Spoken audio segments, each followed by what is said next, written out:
Assalamualaikum warahmatullahi wabarakatuh. Di sini kami akan mempresentasikan materi yang berjudul pengendalian atau kontrol. Sebelumnya saya akan memperkenalkan anggota kelompok saya, yaitu ada Diki Fian Haryadi, Dinda Momalisa, dan Windy Wulandari. Untuk materi yang pertama itu akan dijelaskan oleh Diki Fian Haryadi. Pengertian kontrol. Mengontrol merupakan proses untuk mengukur kemajuan untuk tujuan proyek, mengamati penyimpangan dari rencana, dan memperbaiki aksi untuk menyesuaikan perkembangan dengan rencana. Tujuan dari pengendalian proyek adalah memastikan pencapaian tujuan proyek apakah sesuai dengan target dan telah ditentukan. Pengendalian pelaksanaan proyek agar sesuai dengan estimasi rencana awal. Dengan melakukan pengendalian diharapkan adanya masukan apakah rencana manajemen proyek perlu diupdate atau tidak.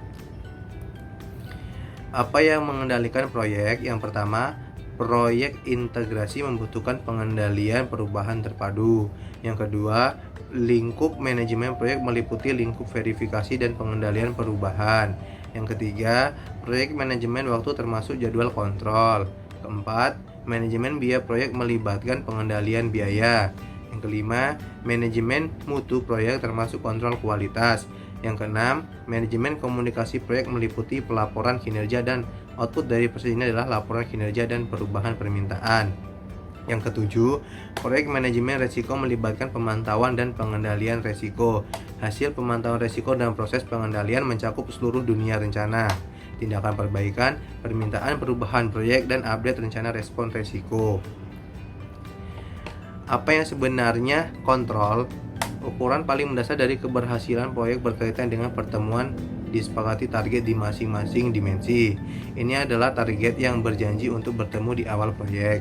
Dua dari target berkaitan dengan konsumsi sumber daya yaitu jadwal, apakah proyek selesai tepat waktu, dan yang kedua biaya, apakah proyek datang dengan biaya. Dua target lainnya terkait dengan kiriman dari proyek yaitu fungsi, apakah deliverable proyek yang telah diharapkan kemampuannya. Yang kedua, kualitas, lakukan kiriman sesuai dengan janji. Titik akhir yang ideal terjadi ketika sebuah proyek memenuhi 4 target tersebut persis seperti yang dijanjikan. Dua target jadwal biaya sering mendapatkan perhatian yang besar, maka frase sangat umum mengendalikan biaya dan jadwal. Bagaimanapun, pengendalian biaya dan jadwal terlalu banyak perhatian dan kinerja. Rencana proyek terinci diciptakan untuk memenuhi dua objektivitas dasar inisiatif. Pertama, untuk memberikan peta bagi tim proyek untuk mengikuti selama pelaksanaan proyek. Dan kedua, menyediakan dengan instrumen yang dapat digunakan untuk mengevaluasi apakah proyek tersebut berada di jalur yang benar. Di antaranya unsur-unsur sebagai berikut. 1. Sebuah dasar pengukuran. 2. Proses dan metode untuk pengumpulan data. 3. Kemampuan untuk mendapatkan data yang baik. 4. Penekanan pada ketepatan waktu. 5. Proses peralatan dan metode untuk menganalisis masa lalu, tekanan, dan kinerja di masa mendatang. Berikut ini penjelasan di setiap unsur secara lebih terinci. Pengukuran sebenarnya diwakili oleh rencana proyek. Ini termasuk jadwal kontrol, anggaran proyek, dan di setiap desain atau kinerja spesifikasi yang terkait dengan proyek.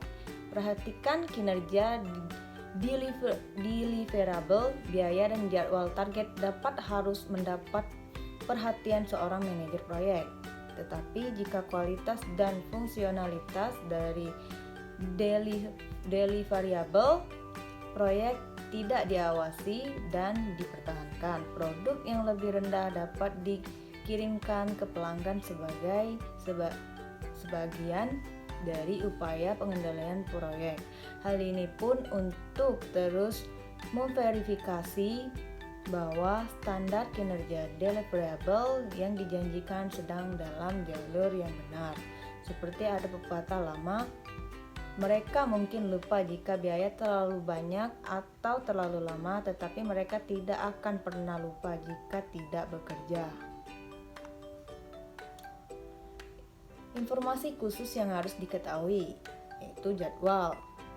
1. Tanggal setiap kegiatan yang dijadwalkan untuk memulai dan diselesai. Tanggal yang setiap kegiatan diselesaikan, dimulai, dan selesai. Tanggal mulai aktual setiap kegiatan yang sedang berjalan. Awalnya dijadwalkan tanggal penyelesaian setiap kegiatan yang sedang berjalan. Perkiraan tanggal penyelesaian setiap aktivitas saat ini yang sedang berjalan. Deskripsi kemajuan yang dibuat pada setiap kegiatan sekarang. Selanjutnya akan dijelaskan oleh Windy. Informasi apa yang dibutuhkan? Ada 3 informasi yang dibutuhkan. Yang pertama itu biaya.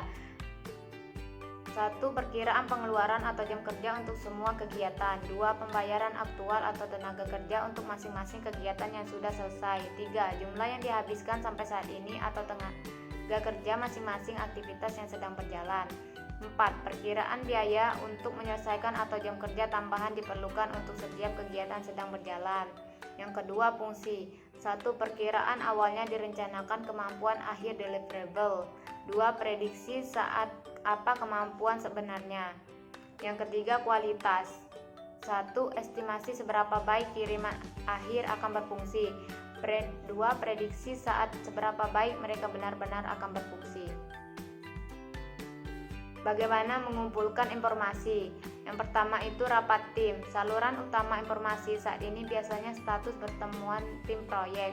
Seperti disebutkan sebelumnya, proyek pertemuan tim harus dilakukan secara teratur sepanjang hidup proyek. 2. Bentuk dan template. Di antara metode yang paling mudah dan dapat dilakukan hanya untuk memberikan anggota tim dengan mengisi belangko dan template. Jika bentuk dan template yang dirancang dengan baik, mereka harus membuat hidup lebih mudah bagi anggota. Pilih strategi pemulihan terbaik. Yang pertama itu dorong untuk kepatuhan, yang kedua recover dan tugas-tugas selanjutnya, yang ketiga tambahkan sumber daya, yang keempat menerima substitusi, yang kelima gunakan metode kerja alternatif, yang keenam terima kiriman parsial, yang keenam insentif penawaran, yang ketujuh melakukan negosiasi target biaya dan jadwal, yang keempat mengurangi lingkup, yang terakhir persyaratan deliverable proyek sehingga dapat mengurangi pekerjaan yang diperlukan. Oke, mungkin itu saja materi yang bisa kami sampaikan.